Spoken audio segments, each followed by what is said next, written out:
Hi అండి, అందరికీ నమస్కారం. నా ఛానల్ ఫస్ట్ టైం చూస్తున్నట్లయితే సబ్స్క్రైబ్ చేసుకొని ఒక లైక్ ఒక కమెంట్ అయితే పెట్టండి. మీరు చేసే ఒక లైక్ ఒక కమెంట్ నా ఛానల్ గ్రోత్ అవడానికి హెల్ప్ అవుతుంది. Contract marriage episode 7. నందినిని నా వెంట పంపు, లేకపోతే 20 ఏళ్ళుగా దాచిన నిజం నీకు ఎప్పటికీ తెలియదు. ఫ్యాక్టరీలో ఆ వ్యక్తి మాటలు మారుమోగాయి. విక్రమ్ కోపంగా అతని వైపు చూస్తూ నిలబడ్డాడు. నువ్వెవరో నాకు తెలియదు, కానీ నందినిని నీతో పంపే ప్రశ్నే లేదు అనగా ఆ వ్యక్తి ఒక చిరునవ్వు నవ్వి, నేనెవరో నీకు తెలియకపోవచ్చు, కానీ నీ తండ్రికి నేను చాలా బాగా తెలుసు విక్రమ్. ఒక్కసారి విక్రమ్ ఆగిపోయాడు ఆ మాట వినగానే. నా తండ్రికి నువ్వు తెలుసా? అవును, నీ తండ్రి చివరి రోజుల్లో నన్ను ఒకసారి కలిశాడు. విక్రమ్ అతని దగ్గరికి వెళ్ళి, అయితే నువ్వు ఇంతకాలం ఎక్కడ దాక్కున్నావు అని అడిగాడు. ఆ వ్యక్తి సమాధానం చెప్పకుండా ఒకసారి సురేష్ వైపు చూడడం గమనించి, విక్రమ్, చిన్నానా, ఇతను ఎవరు అని సురేష్ వర్మని అడిగాడు. విక్రమ్, ఇతని పేరు దేవేంద్ర. నందిని ఆ పేరు విని ఒక్కసారిగా భయపడటం చూసి, ఏం నందిని, నా పేరు ఎక్కడో విన్నట్టు అనిపిస్తోందా నీకు? అవును అన్నట్టుగా తల ఊపి, మీరెవరో నాకు తెలుసు, కానీ గుర్తుకు రావడం లేదు అని నందిని చెప్తుంది. నేనున్నది నీకు గుర్తుకు తెప్పించేదానికే కదా నందిని అని దేవేందర్ అంటాడు. అతని ఫైల్లోని ఒక పాత కాగితాన్ని బయటకు తీసి, ఇది 20 ఏళ్ల క్రితం జరిగిన ప్రమాదానికి సంబంధించిన రికార్డు. విక్రమ్ వెంటనే ఆ కాగితాన్ని తీసుకోవడానికి ప్రయత్నించాడు, కానీ దేవేంద్ర దాన్ని లాక్కొని, అంత తొందర ఎందుకు విక్రమ్? ఇందులో నీ తండ్రి పేరు మాత్రమే లేదు, ఆమె తల్లి పేరు కూడా ఇక్కడే ఉంది అనగానే నందిన ఒక్కసారిగా షాక్ అయ్యింది. మా అమ్మకి ఈ సంఘటనతో సంబంధం ఏంటి అని దేవేంద్రని కోపంగా అడుగుతుంది. దేవేంద్ర కోపంగా, నీ తల్లే 20 ఏళ్ల క్రితం జరిగిన ఆ సంఘటనకు ప్రత్యక్ష సాక్షి, కానీ మా అమ్మ చాలా సంవత్సరాల క్రితం చనిపోయింది కదా, అందుకే ఈ నిజం ఇంతకాలం దాచబడింది. విక్రమ్ సురేష్ దగ్గరికి వెళ్ళి, చిన్నానా, ఇదంతా మీకు ముందుగానే తెలుసా అని అడుగుతాడు. అవును అన్నట్టుగా సురేష్ తల ఊపుతాడు. మరి నన్నెందుకు ఇన్ని రోజులు మోసం చేస్తూ వచ్చారు మీరు అని అడిగాడు. మీ ప్రాణాలు కాపాడటానికి అని సురేష్ సమాధానం చెబుతూ ఉంటాడు. నా ప్రాణం కాపాడటానికి నా జీవితం అంతా అబద్ధాలతో నింపారా చిన్నానా మీరు? నిన్ను కోల్పోతానని భయపడ్డాను విక్రమ్ అని సురేష్ చెప్తాడు. రాహుల్ ముందుకు వచ్చి, సురేష్ వర్మ గారు చెప్పేది అంతా నిజమే అని అనగా, విక్రమ్, రాహుల్, ఇదంతా నీకు కూడా ముందుగానే తెలుసా అని అడుగుతాడు. అంటే నా చుట్టూ ఉన్న ప్రతి ఒక్కరికి నిజం తెలుసు, నాకు తప్ప. నందిని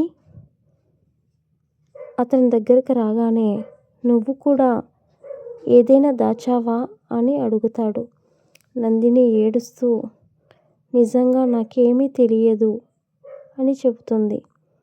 నేను నిన్ను మాత్రమే నమ్ముతాను నందిని అని అనగా, దేవేంద్ర నెమ్మదిగా ఫైల్లోని మరో ఫోటో తీశాడు. ఆ ఫోటోను చూసిన వెంటనే నందిని ఒక్కసారిగా వణికిపోయింది. ఆ ఫోటోలో ఒక చిన్న పాప. ఆ పాప పక్కన రాఘవయ్య గారు ఉన్నారు.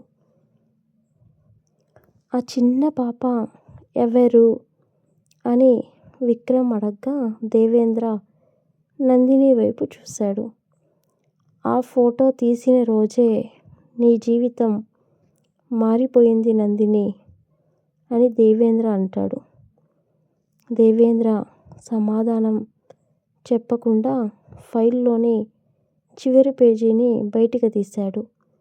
ఈ పేజీ చదివితే నీకు అన్నీ అర్థమవుతాయి నందిని అనగా నందిని కొన్ని పదాలు చదివిన వెంటనే ఇది నిజం కాదు అని గట్టిగా అరుస్తుంది. విక్రమ్ ఆమె దగ్గరికి వెళ్ళి ఏముంది అందులో అనగా నందిని కన్నీళ్లతో అతని వైపు చూసింది. నందిని వణుకుతున్న చేతులతో ఆ పేపర్ను విక్రమ్కు ఇచ్చింది. విక్రమ్ చదివి ఒక్కసారిగా షాక్ అయిపోయాడు. 20 ఏళ్ల క్రితం జరిగిన సంఘటనలో రాఘవయ్యను కాపాడేందుకు ప్రయత్నించిన వ్యక్తి నందిని తల్లి.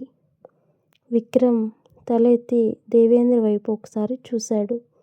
అయితే ఆమెను ఎవరు చంపేశారు అనగా అదే సమయంలో హాస్పిటల్లో రాఘవయ్య గదిలో నిశ్శబ్దం నెలకొంది.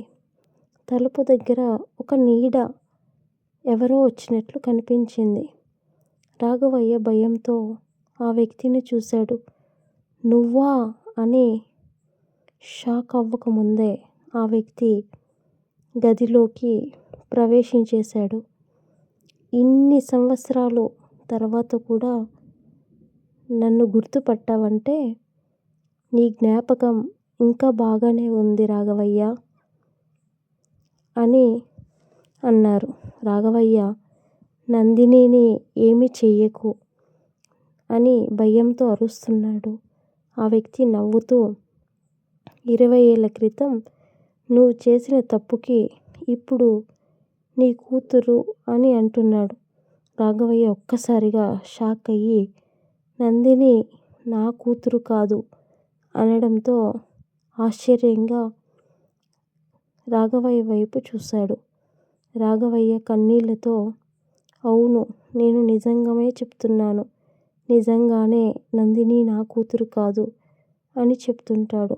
అప్పుడే ఫ్యాక్టరీలో ఇప్పుడు మీకు నిజం తెలుసుకోవాల్సిన సమయం వచ్చింది అని దేవేంద్ర అనగానే విక్రమ్ నందిని ఇద్దరూ అతని వైపు చూశారు.